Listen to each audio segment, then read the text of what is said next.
एक नई वीडियो के साथ आपका स्वागत है डिफेंस टुडे में। आज की खबरों में हम लोग बात करेंगे F-35 को फॉर्मली भारत के सामने रखा जाएगा। इंडोनेशिया ने एंटी राफेल जो माहौल चल रहा था उसकी कमर तोड़ दी है।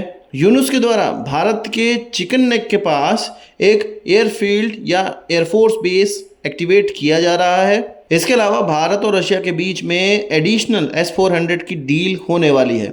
इन सभी खबरों पे और अन्य खबरों पे अब विस्तार से बात करेंगे। अपनी सबसे पहली खबर की बात करते हैं F-35A स्टिल्थ फाइटर जो कि कई देशों के पास है और यूएस के द्वारा इसका निर्माण किया जाता है। भारत के सामने ये रखा जा सकता है फॉर्मली। अब ये माना जा रहा है कि जून जुलाई के अंत में ये भारत के सामने रखा जा सकता है और फॉर्मली अब भारत को ये प्रस्तुत कर दिया जाएगा। भारत का डिसीजन होगा कि भारत इसको लेना चाहता है या नहीं लेना चाहता है। इसमें खास बात ये होगी कि भारत के लिए इंडिया स्पेसिफिक इन्हेंसमेंट या इंडियन वर्जन F-35 का तैयार किया जाएगा, जिसमें कि भारतीय indigenous identification friend and Foy system लगा होगा। साथ ही साथ भारत का सॉफ्टवेयर डिफाइंड रेडियो भी इस्तेमाल किया जाएगा। और क्योंकि भारत अपने कम्युनिकेशन सिस्टम पे काम करता है, हमारे कई डिफेंस सिस्टम जो हैं वो हमारे भारतीय कम्युनिकेशन सिस्टम पे काम करते हैं, इसलिए इस एयरक्राफ्ट में भी भारतीय डेटा लिंक का इस्तेमाल किया जाएगा। जैसे कि इजराइल के द्वारा अपने डेटा लिंक का, अपने डेटा सर्वर का इस्तेमाल किया जाता है, वैसे ही भारत भी इस एयरक्राफ्ट में अपने डेटा लिंक और डेटा सर्वर का इस्तेमाल करेगा, बशर्ते भारत इसको लेगा तब। तो आपको इस खबर को सुन के कैसा लगा कमेंट बॉक्स में ज़रूर बताइएगा। अब बात कर लेते हैं एंटी राफेल प्रोपेगेंडा जो पाकिस्तान और चीन के द्वारा उठाया गया था, उस पर इंडोनेशिया ने पूर्ण विराम लगा दिया है, उसकी कमर तोड़ दी है। इंडोनेशिया के द्वारा 18 और राफेल खरीदे जाएंगे, इस चीज़ का लेटर ऑफ इंटेंट उसने जारी कर दिया है। असल में राफेल खरीदने की जो कवायद है वो इंडोनेशिया की तरफ से 2021 में स्टार्ट की गई थी। वैसे तो 2020 में इसकी सुबगाहट आ गई थी, पर 2021 में फॉर्मली उसने कहा था कि हम 42 राफेल खरीदेंगे, पर पूरी तरह से 42 राफेल का ऑर्डर नहीं दिया गया था। पहले 6 जेट का ऑर्डर दिया गया, उसके बाद जब कुछ पैसे हुए तो 18 जेट का और ऑर्डर दे दिया गया और इस तरह से कुल मिला के 24 राफेल वो ऑलरेडी परचेज करने के लिए पैसे दे चुके हैं और उसको ख़रीद चुके हैं। अब बचे हुए 18 के लिए उन्होंने लेटर ऑफ इंटेंट जारी कर दिया है, मतलब 18 और एयरक्राफ्ट वो ख़रीदना चाहते हैं, जिसका ऑर्डर जल्द ही वो दे देंगे। और ये माना जा रहा है कि जैसे ही वो ऑर्डर देंगे 2026 से उनको डिलीवरी इसकी स्टार्ट कर दी जाएगी। इसका मतलब ये है कि राफेल पर जो विश्वास है इंडोनेशिया की एयरफोर्स का वो काफ़ी अडिग है और वो इनको ख़रीदेंगे। कुल मिला के ये है कि जैसे पाकिस्तान और चीन राफेल का मार्केट डाउन करना चाह रहे थे और ये कह रहे थे कि भारत के साथ झड़प में कई राफेल गिरे हैं, तो इस चीज़ पर पूर्ण विराम लग गया है और राफेल की जो कामयाबी है उसको इंडोनेशिया के ऑर्डर के द्वारा दर्शाया जा रहा है। बात कर लेते हैं चीन और बांग्लादेश के रिश्तों की और भारत पे पड़ते हुए इसके नकारात्मक असर की।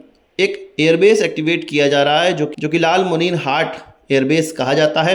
1931 में ब्रिटिशर्स के द्वारा इसको बनाया गया था सेकेंड वर्ल्ड वॉर में इस्तेमाल करने के लिए, और इसकी जो स्थिति है वो ऐसी है जो हमारे सिलीगुड़ी कॉरिडोर है चिकन नेक, उससे लगभग 20 किलोमीटर की दूरी पे है और ब्रिटिशर्स के द्वारा म्यांमार जो उस समय बर्मा था और साउथ ईस्ट एशिया पे अटैक करने के लिए, ऑपरेशन परफॉर्म करने के लिए इस बेस का इस्तेमाल किया जाता था।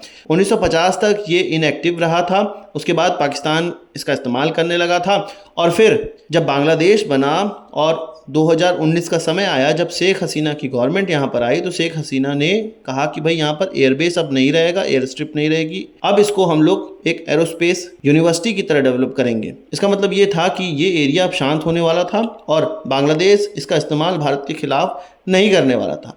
पर अब यूनुस की गवर्नमेंट जब से आई है, ये चीन में गया, वहाँ पर बोला कि हमारे इस एयरबेस को एक्टिवेट करो और खबरों में तो ये बताया जा रहा है कि इसका सिविलियन इस्तेमाल किया जाएगा और ये भी बताया जा रहा है कि चीन इसमें कोई हस्तक्षेप नहीं कर रहा है, पर चीनी अधिकारियों को यहाँ पर देखा गया है और उनके द्वारा इस एयरबेस को एक्टिवेट किया जा रहा है, यहाँ पर फुल फ्लेज ऑपरेशन किया जा सके, यहाँ से ये सारी चीज़ें की जा रही हैं। ये माना जा रहा है कि चीन इस जगह का इस्तेमाल भारत के खिलाफ लड़ाई में कर सकता है और चिकन नेक को तोड़ने का प्रयास कर सकता है जब लड़ाई का सिनारियो आएगा तब। कुछ इसी प्रकार की हिमाकत यूक्रेन ने भी की थी रशिया के खिलाफ। रशिया ने यूक्रेन का क्या किया आपको पता ही है। उसी प्रकार की अगर हिमाकत बांग्लादेश करेगा तो बांग्लादेश का भी स्थिति वही करनी पड़ेगी। आपका क्या कहना है कमेंट बॉक्स में बताइए। बात कर लेते हैं S-400 की। रशियन जो राजदूत हैं भारत के अंदर उनके द्वारा ये कहा गया है कि भारत ने जो रिपोर्ट दिखाई है उसके हिसाब से S-400 ने बहुत अच्छा परफॉर्म किया है और इसके द्वारा कई मिसाइलें दागी गई हैं और बहुत सी बड़ी बड़ी मिसाइलों को इसके द्वारा इंटरसेप्ट किया गया है। कुल मिला के वो S-400 की जो कैपेबिलिटी है उससे काफ़ी संतुष्ट हैं और ये बोला जा रहा है कि भारत के साथ बातचीत चल रही है कि एडिशनल S-400 सिस्टम अब खरीदे जाएंगे।